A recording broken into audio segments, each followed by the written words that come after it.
Bem, nós vamos começar o estudo dos movimentos dos corpos, eh, analisando em primeiro lugar o movimento de queda livre. O movimento de queda livre é um movimento muito comum para nós, né? No nosso dia a dia, a gente constata o fato de que todos os objetos caem, né? A não ser que a gente sustente eles, todos os corpos tendem a cair e se aproximarem da superfície da Terra.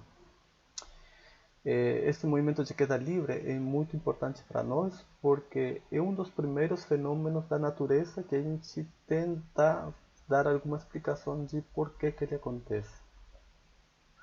Os movimentos das pessoas, né, dos animais, é um movimento voluntário. Né? A gente comanda nosso corpo e ele obedece e faz o que a gente quer fazer, né? O movimento que a gente decide. Mas os objetos inanimados, né, uma pedra, por exemplo, por que ela faz esse movimento? Por que ela tenta se aproximar da Terra? Né? Tentar explicar isso é uma das primeiras questões que nos vão levar a gente tentar entender nosso mundo, descrever os fenômenos da natureza e com isso predizer algum resultado, certo? Então, a gente vai falar do movimento de queda livre. E aqui é importante a gente distinguir o movimento de queda livre de outros tipos de quedas. Um movimento de queda livre é um movimento no qual o objeto cai livremente, sem ação de nenhuma outra força a não ser a força da gravidade. Somente a força da gravidade pode atuar na queda livre, certo? Então, a gente pode distinguir a queda livre do movimento pendular, de um pêndulo, certo? O movimento de um pêndulo é um objeto que está segurado numa corda, né? E quando a gente solta o objeto do pêndulo, ele começa a descer e depois realiza umas oscilações, mas na primeira queda do pêndulo, né? É um movimento de queda, sim, mas não é uma queda livre, porque o pêndulo estaria segurado pela corda, certo? Existe a ação da corda sobre esse corpo, então é uma queda restrita, certo? Não é uma queda livre. Existe a ação de outra força sobre esse corpo que está caindo, certo? Então essa é uma queda do pêndulo, mas não é uma queda livre. Outro movimento de queda é um movimento de queda numa superfície, certo? Então, a ideia seria que se a gente tem uma superfície que possui certa inclinação e a gente solta um corpo do topo, esse corpo vai cair, mas vai cair ao longo da superfície, né? Ele vai estar restrito a ficar acima da superfície. E a superfície vai exercer uma força sobre esse corpo, né? Vai exercer uma força de contato normal, uma força de atrito que impede o movimento. Então, essa queda ao longo de uma superfície não é uma queda livre também. Então, isso que é importante a gente notar que o momento de queda livre não pode ter mais força do que somente a força da gravidade. É a única que atua sobre o corpo, certo? Bem, nós vamos começar a estudar o movimento de queda livre falando um pouco do debate entre Aristóteles e Galileu, certo? Aristóteles e Galileu foram duas grandes figuras que tentaram explicar o movimento dos corpos, o movimento de queda livre em particular, certo? Então a gente vai discutir muito brevemente, né, quais que seriam as teorias deles respeito ao movimento dos corpos, tá bem? Então a gente vai falar um pouco aqui de Aristóteles, né?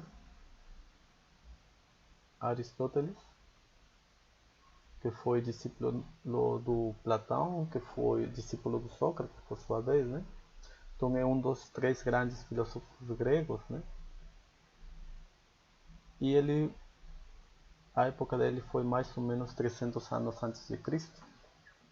Então Aristóteles tinha uma teoria que todos os corpos da Terra, todos os animais, ou todos os objetos, certo? Estão formados a partir de 4 elementos, certo?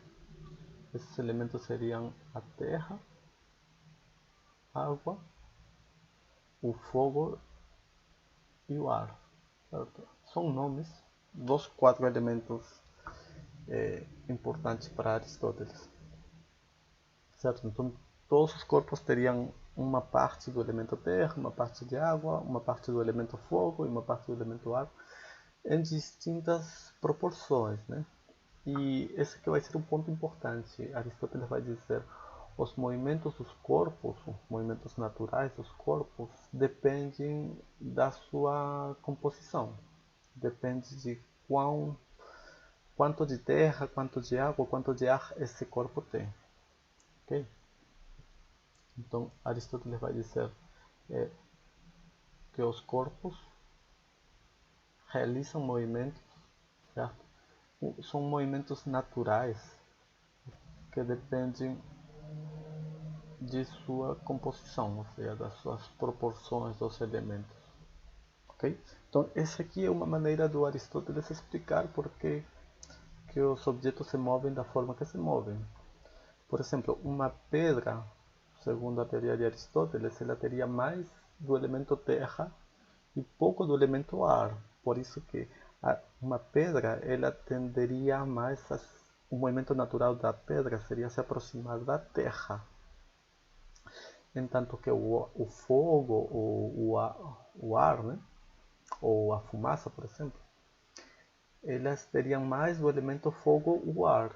Então por isso o movimento natural dela seria subir, certo? Então Aristóteles diz que todos os elementos tendem a voltar à sua essência, né? Certo? A terra ou para o ar, certo? Então essa aqui é uma maneira de como Aristóteles explica que as pedras caem e a fumaça sobe, ok? Mas Aristóteles diz que esses são os movimentos naturais, né? Eles tendem naturalmente a fazer isso, mas além disso, os corpos podem realizar movimentos forçados. Forçados quer dizer que não é natural, né? Para realizar esses movimentos forçados, se necessita da ação de um agente externo, certo? Então, esse aqui é outro tipo dos movimentos que Aristóteles descreve. É porque o importante aqui é dizer, bom, Aristóteles diria a pedra cai naturalmente, porque essa é sua natureza, mas quando a gente joga uma pedra para o alto, ela não cai, ela sobe. Então ele diz, para a pedra realizar um movimento que não é natural, a gente precisa de ação de um agente externo, né? Então, nesse caso seríamos nós que jogamos a pedra para cima. Mas aqui tem um ponto mais importante, que seria que Aristóteles diz que para que exista movimento tem que existir uma força. Ou seja, para que o corpo se movimente, tenha velocidade, se precisa de uma força. Mas a gente vai ver que Galileu e Newton vão contradizer essa hipótese. Mas então, esses aqui seriam os principais pontos da teoria de Aristóteles, certo? E essa teoria foi a teoria prevalecente, né? Durante 2000 anos, após 2000 anos, que chega o Galileu, certo? O Galileu Galilei. Okay. Então, após 2000 anos, estou mais ou menos no ano 1600 depois de Cristo. Chega Galileu e começa a criticar a teoria de Aristóteles, né? Então Galileu é um dos, junto com outros, né? Descartes e outros, é um dos primeiros positivistas, certo? Isso quer dizer o quê? Que ele não aceita verdades absolutas a priori. Ou seja, diz que não existem verdades absolutas, a não ser que elas tenham sido verificadas experimentalmente, sabe? Então toda a verdade, ou toda a teoria, melhor dito, né, precisa ser verificada de forma objetiva.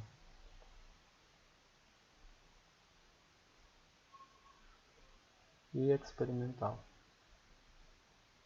Então, isso aqui é uma mudança no paradigma, porque Aristóteles baseia toda a sua teoria na razão, no senso comum, no raciocínio lógico, certo? Mas Galileu vai dizer que não, que as teorias vão ser aceitas ou não se elas passarem testes experimentais de forma objetiva, certo? A gente precisa verificar se o que a gente está dizendo é verdade ou não, mas isso tem que ser feito de forma experimental, ok? E bom, Galileu vai ser então o pai do método científico, né? Que tem a experiência como a parte mais importante de definir se uma verdade é verdadeira ou não. E também diz ele Galileu estabelece a ciência moderna como a gente conhece, né? Que diz que existem verdades científicas, mas que não são verdades absolutas, são verdades provisórias que só são válidas enquanto a gente demonstra que isso é realizado sempre experimentalmente, certo? Que isso acontece na experiência, ok? Então, Galileu é o pai do método científico e, além disso, ele vai ser famoso por apoiar, né, a teoria de Copérnico, né, do modelo heliocêntrico, né? Heliocêntrico quer dizer que o Sol está no centro, ou seja, que não é a Terra o centro do universo, sino seria o Sol o centro do universo, certo? Então, voltando um pouco para Aristóteles também tinha uma visão do movimento dos objetos celestes, da Lua, das estrelas, dos planetas. A gente viu que Aristóteles dizia que os corpos na Terra eles estão formados por 4 elementos, mas para Aristóteles existe, além dos 4 elementos, existe também um quinto elemento, certo? Esse elemento é o chamado éter. E os corpos celestes estariam feitos deste quinto elemento, deste éter, né? Que seria um material perfeito. E os objetos celestes seriam perfeitos e por isso eles realizariam órbitas perfeitas que teriam que ser círculos em torno da Terra. Esse ponto importante de Aristóteles. Aristóteles vê que a Lua dá voltas em torno da Terra, o Sol todos os dias dá voltas em torno da Terra, e a gente percebe que as estrelas também giram em torno da Terra, né? E os planetas. Né? Então, Aristóteles vai dizer que o centro do universo, né, vai ser a Terra e todos os objetos celestes se movem em torno da Terra. Tá? São perfeitos, se movem em órbitas circulares, né, que o círculo seria a figura geométrica mais perfeita. E os objetos celestes são esferas também, né? O Sol, a Lua, os planetas são esferas porque essa é a forma perfeita, a forma geométrica tridimensional perfeita também, certo? Mas Galileu então vai começar a questionar este modelo cosmológico de Aristóteles e ele vai fazer o que? Vai utilizar um, um instrumento que é o telescópio, né? Que já tinha se inventado, mas ele aprimora ele. E com o telescópio, Galileu começa a fazer observações da Lua, por exemplo. Começa a ver a Lua e vê que a Lua não é perfeita. A Lua apresenta crateras, ela está cheia de buracos, né? Então isso já entra em contradição com Aristóteles, que diria que os corpos eles são perfeitos, são esferas perfeitas. Galileu diz não, eu vi e não é uma esfera perfeita a Lua. E além disso, Galileu também começa a observar outros planetas, né? Começa a ver Júpiter, por exemplo, e vê que Júpiter tem um monte de luas que giram em torno dele, certo? Então essa observação também contradiz o Aristóteles dizendo que tudo tem que girar em torno da Terra. Mas não, Galileu vê que existem luas que não giram em torno da Terra, senão giram em torno de Júpiter. Então, com todas estas evidências, Galileu vê que o modelo de Copérnico vai ser mais adequado para descrever os movimentos dos corpos, né? Então, segundo este modelo heliocêntrico, né, que a gente conhece, é o Sol que está no centro e os planetas orbitam em torno dele, né? Mas estas posturas de Galileu de confrontar a autoridade, né, de Aristóteles e com isso contradizer a autoridade da igreja Católica vai trazer problemas para ele. Então todo este debate é muito amplo e muito rico. Então vale a pena a gente ler um pouco deste debate. Mas é um ponto muito importante porque a gente vai ver como Aristóteles e Galileu diferem em suas explicações a respeito aos movimentos. Bem, então respeito ao movimento de queda livre, quais que vão ser as predições de Aristóteles e Galileu? Aristóteles vai dizer o seguinte, digamos que a gente tenha dois corpos iguais, do mesmo material, só que um deles é maior e, portanto, mais massivo que o outro. Se a gente segura os dois, a gente percebe que para segurar o mais pesado, a gente precisa exercer mais força. Então, é porque o mais pesado ele tem uma tendência maior a cair e o menor tem uma tendência menor. Então, se a gente desenha aqui essa tendência, é a força com que eles tentam se aproximar do chão. A gente tem que o maior tem uma força maior, né? Uma atração maior pela Terra, e o menor tem uma atração menor aqui. Certo? Então, com isto, Aristóteles vai dizer, então é lógico que quem tem uma intenção maior de cair, vai cair mais rápido e vai se aproximar mais em menos tempo da Terra, né? Vai chegar em menos tempo. Então, se a gente soltasse os dois, quem cai primeiro é o mais pesado. Essa vai ser a descrição de Aristóteles do movimento de queda livre. Galileu vai questionar esta ideia e vai dizer, bom, vamos ver se isso de fato acontece na realidade. Vamos fazer um experimento e verificar isso experimentalmente, né? Vamos ver se é assim.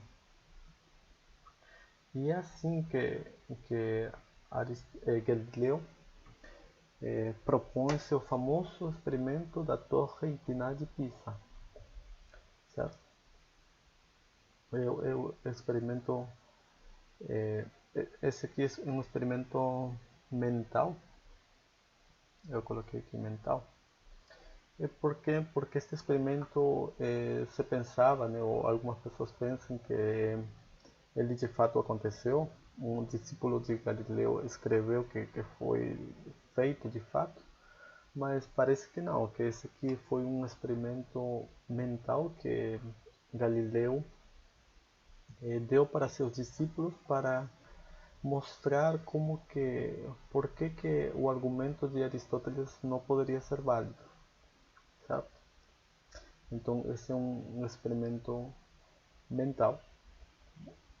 E eu coloquei aqui do lado a palavra Gedanken Experiment, que está em alemão e que significa, teria essa tradução de experimento mental, digamos, uma tradução livre, né? E eu coloquei essa palavra porque é a palavra que o Einstein utilizava para referir-se a seus experimentos mentais. Einstein é famoso por eh, realizar testes experimentais de forma mental, né?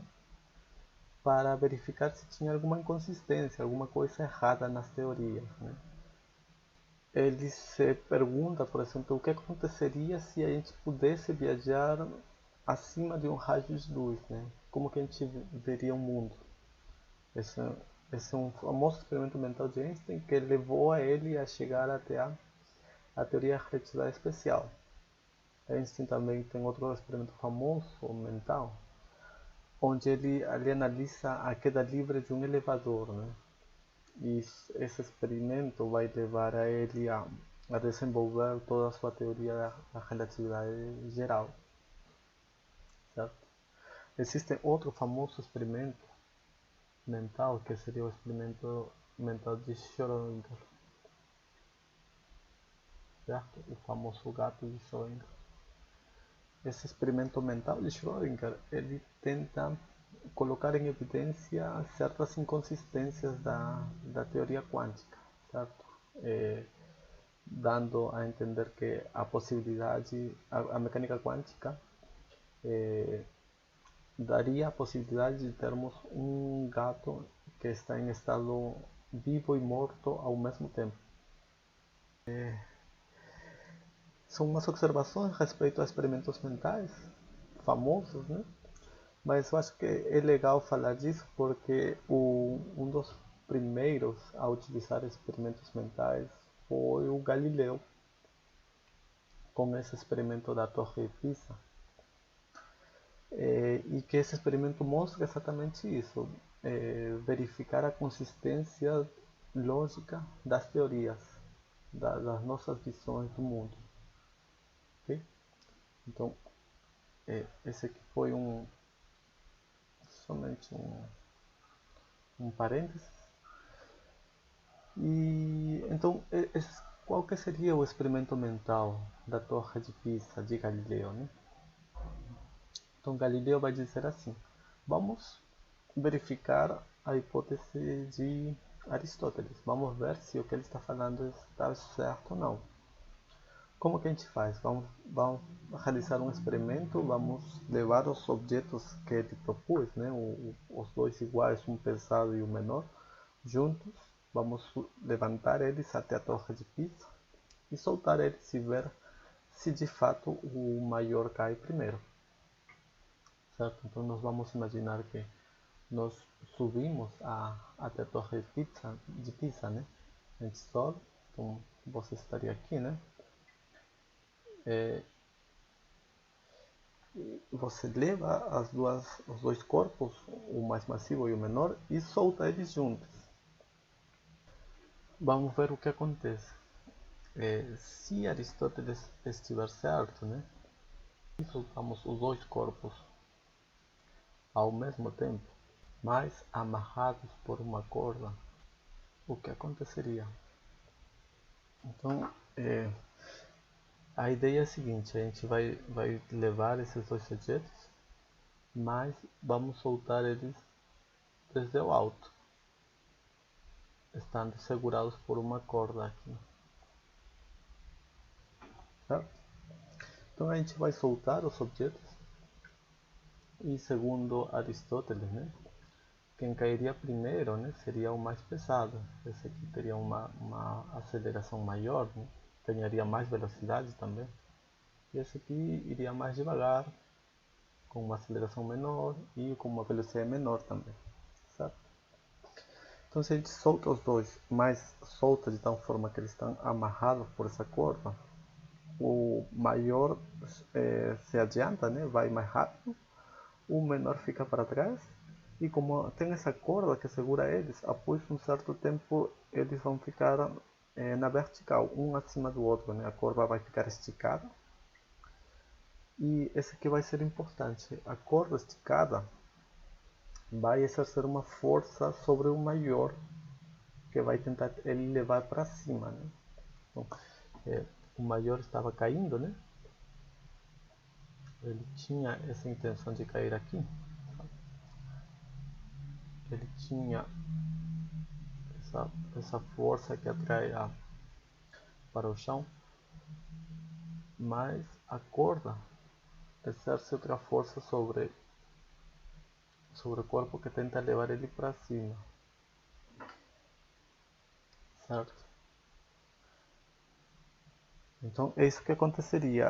O maior cai, a corda se estica e puxa o corpo maior para cima. Então tenta retrasar o corpo maior, certo? Ok? Então nessa configuração, quando a gente solta os dois juntos, amarrados por uma corda, o corpo maior é retardado e cairia mais devagar. E o conjunto, certo, das duas massas amarradas cairia mais devagar.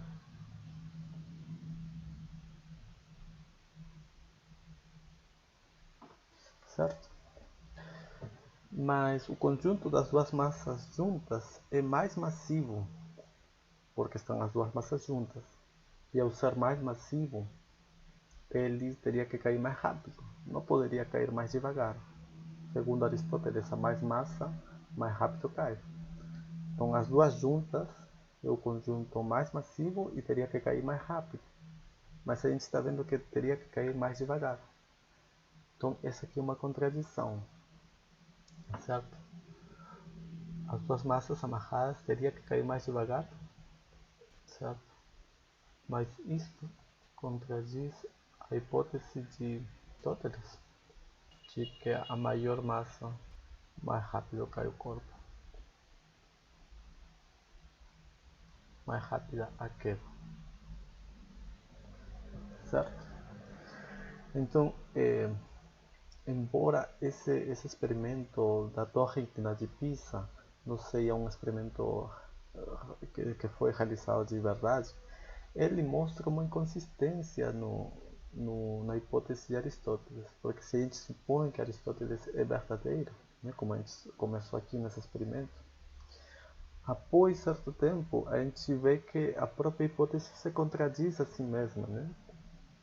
A própria hipótese diz que o conjunto das duas massas juntas iria mais devagar, certo? Mas segundo Aristóteles isso teria que ser o contrário, né? A mais massa, mais rápido cai. Portanto, a hipótese de Aristóteles se contradiz a si mesma. Então, não é viável, é impossível que seja verdadeira. Certo? Então, esse experimento de Galileu mostra a inconsistência e, do fato de que o maior cai mais rápido. Certo? Então, Galileu, a partir disso, vê que na verdade os dois corpos têm que cair ao mesmo tempo, independente da massa. A queda livre vai ser tal que todos os corpos, independente do seu tipo, do seu formato, vai cair livremente, né? Com a mesma aceleração da gravidade, certo? Não depende da massa, ok? Então, esse aqui é o experimento mental de Galileu, da Torre Inclinada de Pisa. No entanto, existem sim experimentos reais de Galileu, né? Segundo Galileu, ele nos diz que todos os corpos caem livremente da mesma forma, não importa a sua massa, não importa seu tamanho. Mas a gente pode dizer não, se a gente soltar uma folha e uma caneta, eles não caem da mesma forma, eles não caem juntos. A gente vê que a caneta cai rápido e a folha fica oscilando e fazendo movimentos de queda mais lentos, né? Então a gente poderia dizer, não, peraí, Galileu não é certo o que ele está falando, todos os corpos não caem dessa forma. O ponto importante para a gente ter em consideração aqui é que Galileu está falando de queda livre, ou seja, de queda sem ação de nenhuma outra força, mais do que a força da gravidade.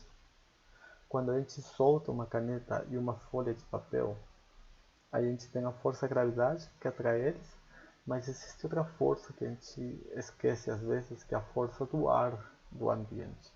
O ar está em contato com todos os corpos e ele oferece uma resistência ao movimento, né? Quando a gente atravessa o ar oferece uma resistência contra nosso movimento.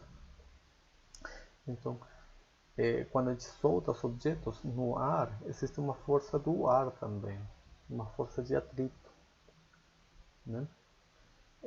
Então, é por isso que o movimento dos corpos é diferente quando a gente solta no meio desse espaço que está preenchido de ar. Certo? Então, no, no nosso dia a dia, né, a queda dos corpos é distinta pela força de resistência do ar. Certo? Mas então, se a gente conseguisse tirar o ar do nosso experimento, aí sim, e a gente solta a caneta e a folha de papel. A gente teria que esperar que os dois caiam da mesma forma, porque agora já não tem nem ar, somente tem a gravitação para fazer força sobre esses objetos. Então, esses são os experimentos que foram realizados em 1975, né? Esse experimento aqui foi realizado numa missão do Apollo, né? Apollo 15, em 1971, certo? Nessa missão de Apollo, um astronauta, o David Scott,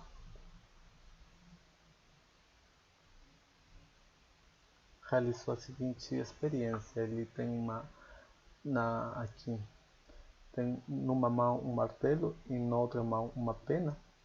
Ele está parado na superfície da Lua. Então, a Lua não tem atmosfera, não tem ar. Então, ele soltou o martelo e a pena e filmou o movimento, né? Esse vídeo está acessível na internet, né? E dá para ver que os dois corpos caem ao mesmo tempo, que é o que a gente esperaria. Por quê? Porque só tem ação da gravidade e a gravidade não se importa com a massa. Ele acelera todos os corpos com a mesma aceleração. Certo? Esse experimento do Apollo 15 é muito legal para ver como que foi realizado aquele experimento mental de Galileu, né? Na prática, na superfície da Lua, esquecendo qualquer outro efeito a não ser o efeito da gravitação. Certo? Mas a gente não precisa ir até a Lua para realizar o experimento de Galileu. Nesse slide aqui, a gente tem umas fotos de um documentário, bom, na verdade um seriado da BBC que se chama Human Universe, né?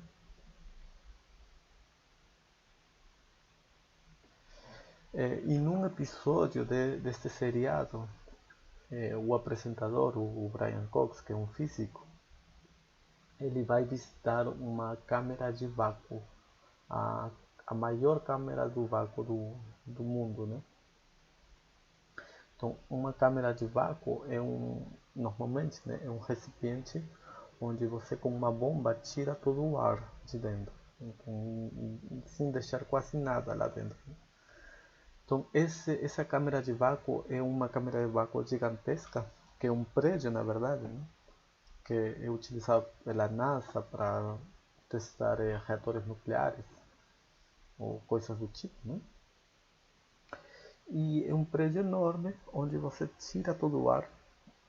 E o experimento que é muito legal que eles fizeram é prender no topo do prédio uma bola de boliche, né?